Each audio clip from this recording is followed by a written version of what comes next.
Hello,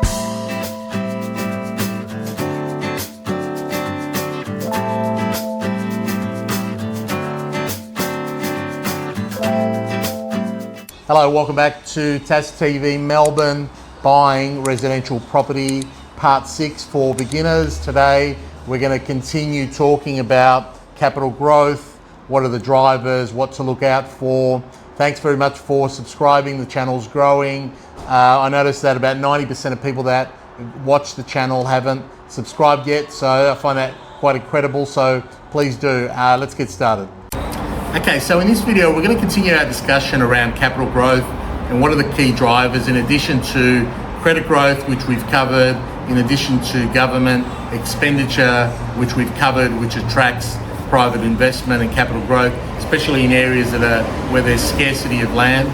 And so what I want to do is I want to introduce a few other areas that are really important that you may or may have not considered, that I certainly look at. Now, there's a lot of things that I look at, so I don't want you to feel that there's one or two particular things that are going to make a difference. It's really trying to get everything happening, trying to get all the boxes ticked, and there's a little bit of an art to purchasing the right type of residential property that's going to grow. And it's not just growth we're looking for, we're also looking for cash flow, and we're looking for potential upside moving forward. So listen on. So in previous videos, we talked about some of the things that are really critical that drive capital growth. So the most important thing is credit growth. If that's not happening, look, it doesn't really matter where you're buying, you're going to get a fall in market value. So credit growth is critical.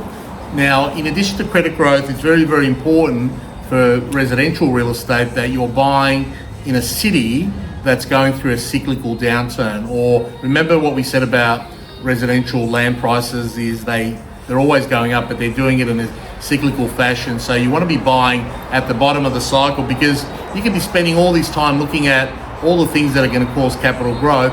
You're buying at the top of the cycle, so really you want to be spending a lot of time looking at all these things that are really important, but you want to buy in a city which is going through a cyclical downturn. And certainly that's what's happening here in Melbourne, particularly because of the government. This government is amazingly poor here in Melbourne, so it's a great opportunity for people to invest in the city, but you've just got to be a little bit patient. Now, in addition to credit growth and government spending, which we've spoken about in previous videos, what are the other things that I look at? Before I talk about the things that I look at specifically, I want to talk about 3 key metrics. 2 are demand metrics and 1 is a supply metric. So the 3 key metrics that I look at, which doesn't really govern my decision making, but really helps support what I'm thinking, right? So the first one is days on market. Days on market is really important. Now, the number is not important. What I'm looking at is the trend. So if the trend is for days on market to be falling, that's a really good sign that properties are being snapped up, but they're not staying on the market for too long.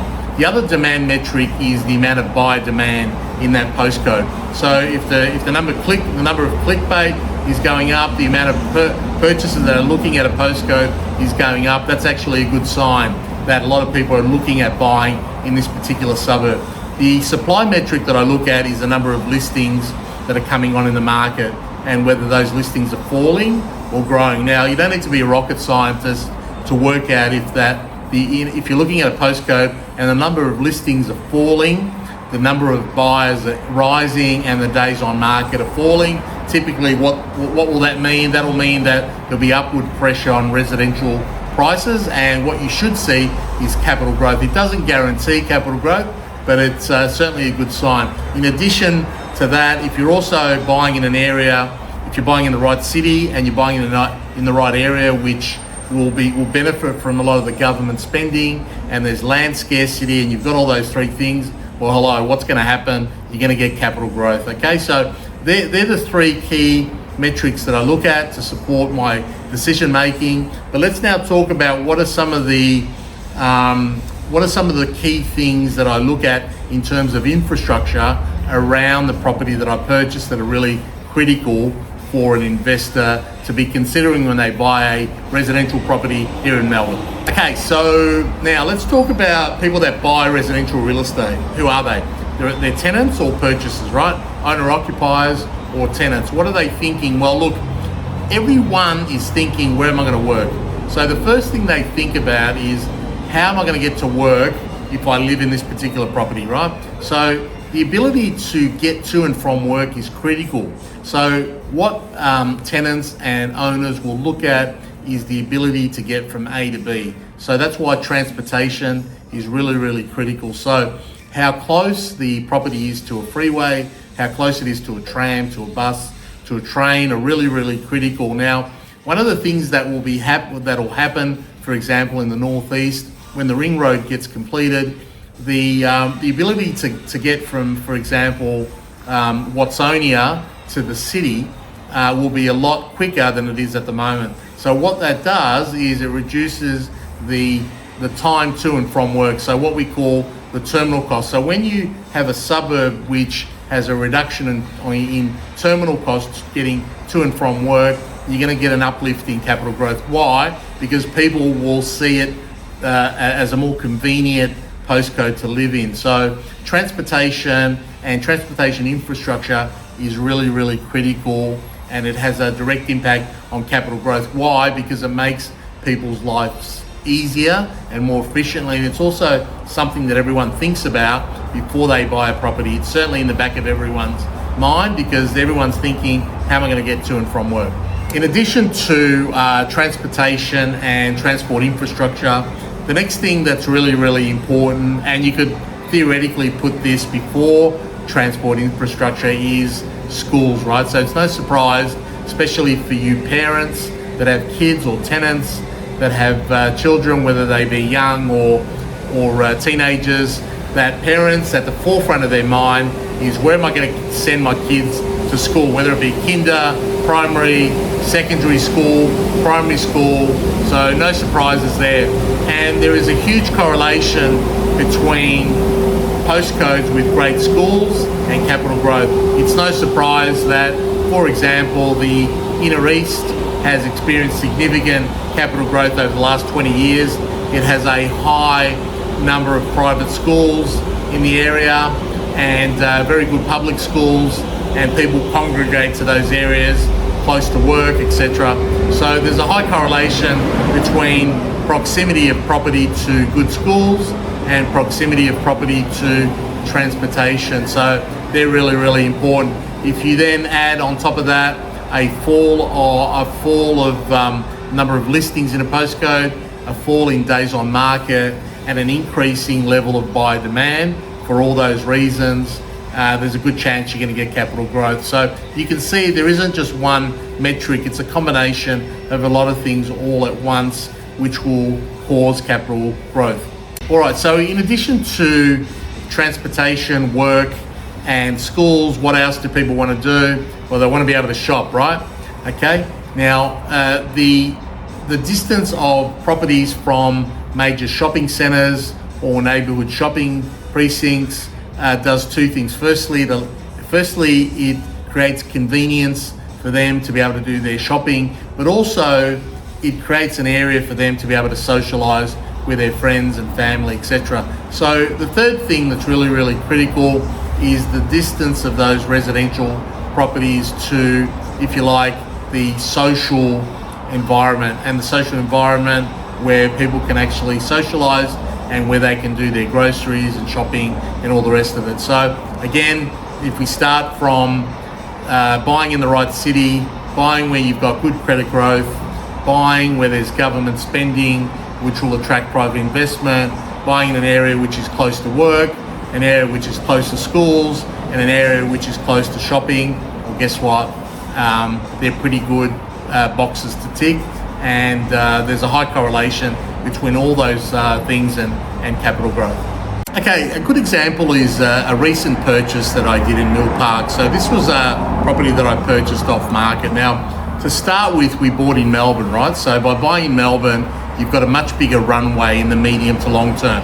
Why? Because the prices are generally depressed. Even though they've grown, they're generally depressed because we've got a poor government. This government here is absolutely shocking. So it's a great opportunity for investors to buy because of that. So to start with, the New South Wales buyer made the right decision by buying in Melbourne. Secondly, we bought in a postcode which is close to a significant level of government spending. So they're building the north-east ring road extension from Watsonia to Bulleen, and Mill Park is benefiting, and this area is benefiting from the ability to be able to use that freeway. So travel will be a lot easier getting to and from. So government spending.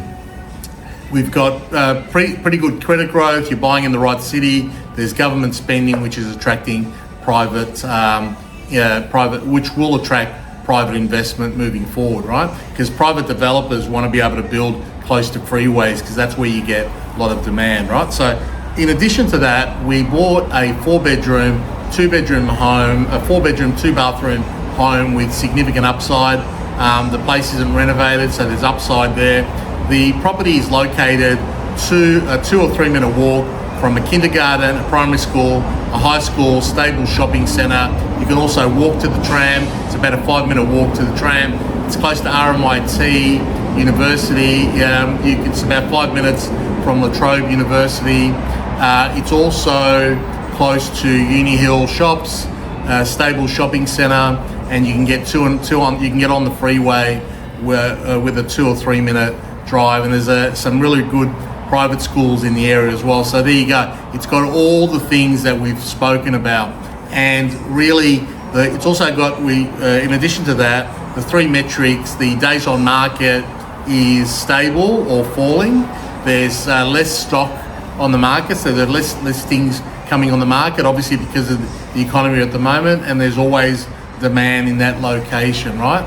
So buying in an area which is going to give you capital growth is not, there shouldn't be any mystique around that, okay? So it's a lot of things all happening at once. So being able to buy in the right city and being able to tick all the boxes where everything's sort of coming on at once. Now, I've never really met anyone wealthy that's made money from hotspotting, right? Being able to pick the next best suburb. And what does that really mean, picking the next best suburb, right? So historically, things repeat themselves and suburbs don't really change, right? If you look at Melbourne, the only suburb I think that's changed over the last 30 years is Port Melbourne, right? So Port Melbourne used to be swampland. People used to want to just get out of there, right? But Port Melbourne is a classy, prestige suburb. But most other suburbs, look, Toorak is still Toorak, Brighton is Brighton, Hawthorn is Hawthorn, Essendon is Essendon, Carlton. So these areas don't really change. People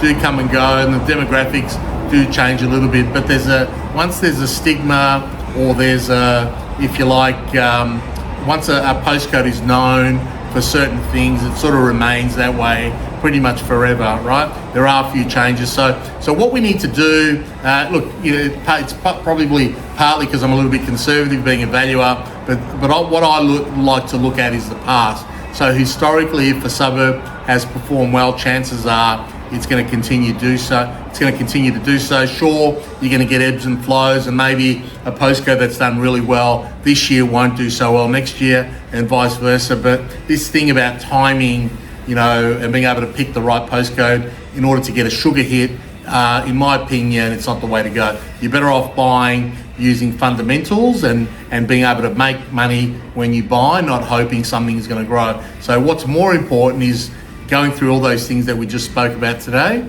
and making sure that you buy below market. If you can buy below market, well, guess what? You've made money on purchase, and that's a lot more important, buying on fundamentals, than hoping something's going to happen moving forward. But if you follow those things, it's pretty safe. You can sleep at night knowing that your property is going to do well, irrespective. As you know, land goes up anyway, so it's not like the property's not going to go up in value. But by going through those steps, by making those decisions, you're going to feel a lot more peace at night when you go to sleep, and hopefully you'll enjoy the whole process of investing and buying residential property for growth.